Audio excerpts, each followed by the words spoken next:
जय हिंद विद्यार्थी मित्रों, आजना वीडियो में आपणे धोरण 8 गुजराती विषयनी एकम कसोटीनुं संपूर्ण पेपर सोल्यूशन जोवाना छीए। तेथी आ विडियो खास एंड सुधी जोता रहेजो। विडियोने लाइक करजो, तमरा दरेक मित्रोने व्हाट्सएप फेसबुक पर शेर करी दीजो अने साथे साथे आपणी यूट्यूब चेनलने अत्यारे सब्सक्राइब करी बाजुमां आवता बेल आइकन पर क्लिक करी ऑल करी देजो। चालो शरू करीए आजनो विडियो। मित्रों, आ धोरण 8 ना गुजराती अने गणित बंने विषयोनी एकम कसोटी अत्यारे ज आपणी वेबसाइट पर मुकाई गई छे, जेनी लिंक तमने डिस्क्रिप्शनमां आपेली छे। त्याथी तमे पीडीएफ सोल्यूशन डाउनलोड કરી શકશો અથવા તો ગૂગલમાં જઈને સર્ચ કરો www.mygkguru.in એક્ઝેક્ટલી સર્ચ કરશો, સૌથી પહેલી વેબસાઇટ આવે તેમાં તમારે અહીંયા ક્લિક કરશો એટલે ધોરણ 8 નું સોલ્યુશન મળી જશે। ધોરણ 3 થી લઈને 12 નું દરેક સોલ્યુશન તમને અહીંયા મુકાઈ ગયું છે। તો ચાલો શરૂ કરીએ આજનો પ્રશ્ન નંબર 1। સૌથી પહેલો પ્રશ્ન છે કે કયા કયા પ્રસંગોએ વિદાય આપવાની કે વિદાય લેવાની થાય છે। તો સૌથી પહેલા જવાબમાં તમારે લખવાનું કે છોકરીના લગ્ન થવાથી સાસરે જાય ત્યારે રોવાનું થતું હોય છે, એટલે વિદાય લેવાનું થતું હોય છે। છોકરાઓ બહારગામ ભણવા જાય ત્યારે, બહારગામ વ્યવસાય કે ધંધા કરવા જાય ત્યારે, ઘરે આવેલ મહેમાનો જાય ત્યારે વિદાય આપવાની કે લેવાની થતી હોય છે। આ છે મિત્રો પ્રશ્ન નંબર 1 નો જવાબ। આપણે 25 માંથી 25 માર્ક આવે એ રીતનું સોલ્યુશન જોવાના છીએ, તેથી વિડિયો પૂરેપૂરો અંત સુધી જોતા રહેજો। ત્યાર પછી બીજો પ્રશ્ન છે કે સંકલ્પ કરવાથી થતા બે ફાયદા અને બે મુશ્કેલીઓ શું છે। તો ફાયદા જોઈએ તો આપણે બે ફાયદા જોઈએ તો નિયમિતતા આવે, યસ, સંકલ્પ કરવાથી નિયમિતતા આવે, પછી જીવનમાં સારા ગુણો વિકસે છે। મુશ્કેલીઓ શું આવે તો કે નિયમો પાળવામાં મુશ્કેલી આવે છે, ત્યાર પછી આળસ કે આરામ ત્યજવા પડે છે અને મોજ શોખ મૂકવા પડે છે। અને મિત્રો બધા વિદ્યાર્થીઓએ 2021 નવું વર્ષ આવે છે એટલે સંકલ્પ તો લેવો જ પડશે, ભલે મુશ્કેલીઓ આવે પણ આપણે એના ફાયદા છે ખૂબ જ સારા છે। ત્યાર પછી દુઃખોને માત કરીએ એટલે શું થાય તો કે જવાબ આવશે દર વખતે જીવનમાં દુઃખો આવે તો એમનાથી આપણે શા માટે હારી જવું, આ વખતે તો આપણે હિંમતથી દુઃખોનો સામનો કરીએ અને દુઃખોને જ હરાવીએ। આ તમારો જવાબ થશે પ્રશ્ન નંબર 3 નો। ત્યાર પછી મિત્રો આગળ પ્રશ્ન નંબર 2 નો જવાબ જોઈએ। તમે આ વખતે કોવિડ-19 ની સ્થિતિમાં દિવાળી, બેસતા વર્ષની ઉજવણી કેવી રીતે કરી તે અંગે 8 થી 10 વાક્યોનો ફકરો લખવાનો છે। તો જવાબ તમારો થશે કે આ વર્ષે કોરોનાની મહામારી હોવાને લીધે અમે બહાર ગામ ફરવા ગયા ન હતા અને ઘરના લોકો સાથે દિવાળી મનાવી હતી।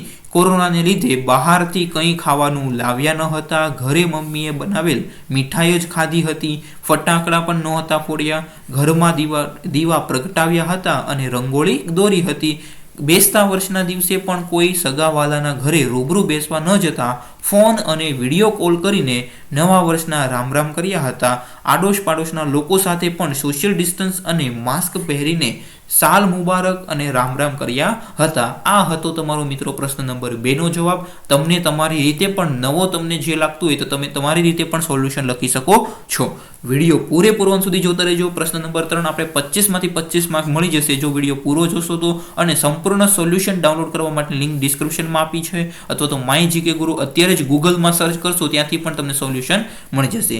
ત્યાર પછી આપણને અમુક પ્રશ્નો એક કોષ્ટકમાંથી પ્રશ્નનો જવાબ આપવાનો છે કે કઈ પર્વતમાળાની લંબાઈ સૌથી ઓછી છે।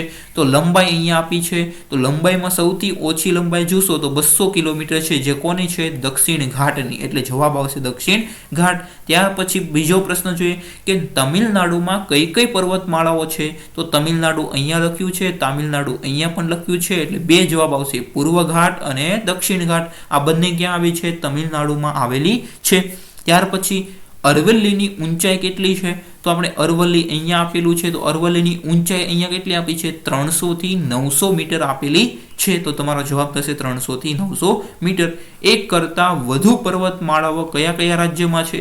તો એક કરતા વધારે પર્વતમાળા આમાં પણ છે, એક કરતા વધારે રાજ્ય આમાં પણ છે, આમાં પણ એક કરતા વધારે રાજ્ય, 3 રાજ્ય આપેલા છે, એટલે વિંધ્યાચલ, સાતપુડા અને પૂર્વ ઘાટ તમારો જવાબ થશે, જેમાંથી તમારે મધ્યપ્રદેશમાં અને તમિલનાડુમાં એક કરતા વધારે પર્વતમાળાઓ છે। જો આમાં મધ્યપ્રદેશ 2 વખત છે, તમિલનાડુ પણ 2 વખત છે, એટલે મધ્યપ્રદેશ અને તમિલનાડુ તમારો જવાબ થશે।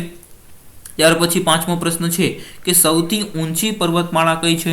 સૌથી ઊંચાઈ માટે જુઓ તો સૌથી ઊંચાઈ કોની છે 1600 મીટર સુધી જાય છે, એટલા માટે તમારી સાતપુડા છે સૌથી ઊંચી પર્વતમાળા જવાબ થશે। તો અત્યાર સુધી મિત્રો આપણે 15 માંથી 15 માર્ક મળી ગયા। હવે આપણે પ્રશ્ન નંબર 4 ઉપર જઈએ કે અ વિભાગની કહેવતો રૂઢિપ્રયોગના અર્થ ધરાવતા શબ્દ સમૂહ માટે બી માંથી એટલે કે જોડકા જોડવાના છે। અધૂરો પેલું છે કે અધૂરો ઘડો છલકાય ઘણો, તો એનો મતલબ થાય કે ખાલી ચણો વાગે ઘણો, બરોબર. આ બંને સમાન મિનિંગ છે કે નહીં? અધૂરો ઘડો છલકાય ઘણો, ખાલી ચણો વાગે ઘણો. ત્યાર પછી ઉતાવળે આંબા ન પાકે, એનો મિનિંગ શું કહેવા માંગે છે કે ધીરજના ફળ મીઠા હોય છે, એટલે બંને સમાન અર્થ દર્શાવે છે એટલા માટે. ત્યાર પછી કાંકરે કાંકરે પાળ બંધાય, એનો સિમિલર અર્થવાળી કહેવત અથવા રૂઢિપ્રયોગ શું છે? તો કે ટીપે ટીપે સરોવર ભરાય થશે. પછી કોરોનાને હરાવવો એટલે શું થશે? તો કે રોગને માત દેવી થશે. ત્યાર પછી મિત્રો સ્ખલિત થવું એટલે શું થશે મિત્રો? પોતાના સ્થાનેથી ખસવું. તો આ 5-5નું તમારે જોડકા જોડો એટલે તમને 5માંથી 5 માર્ક મળી જશે. ત્યાર પછી મિત્રો ચોથો નહીં ને 5મો પ્રશ્ન અને આજનો છેલ્લો પ્રશ્ન આપણે જોઈએ.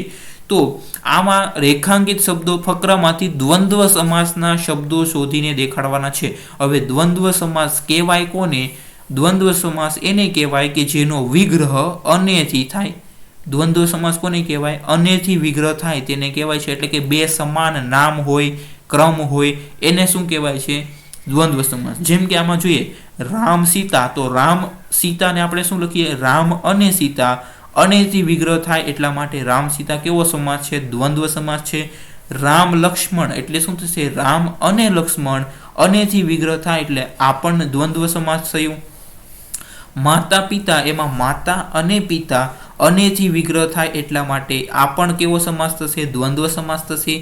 1-2, એમાં 1 અને 2 એટલા માટે તમારા સમાસ કયો આવશે? દ્વંદ્વ સમાસ આવશે. ને સવાર સાંજ એટલે સવાર અને સાંજ એટલા માટે આ પણ કેવો સમાસ થશે? તમારે દ્વંદ્વ સમાસ થશે. તો 5 શબ્દો શોધવાના કીધા હતા, તમારે લખી નાખવાનું કે રામ સીતા, રામ લક્ષ્મણ, માતા પિતા, 1-2 અને સવાર સાંજ. આ 5 શબ્દો દ્વંદ્વ સમાસના કહી શકાય. તો આ હતું મિત્રો તમારે ધોરણ 8 ગુજરાતી વિષયની એકમ કસોટીનું સંપૂર્ણ solution.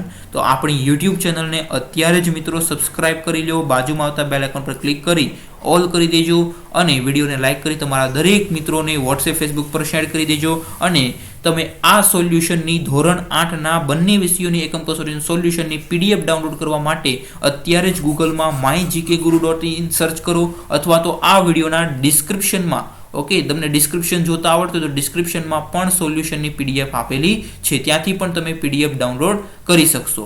Thank you for watching this video.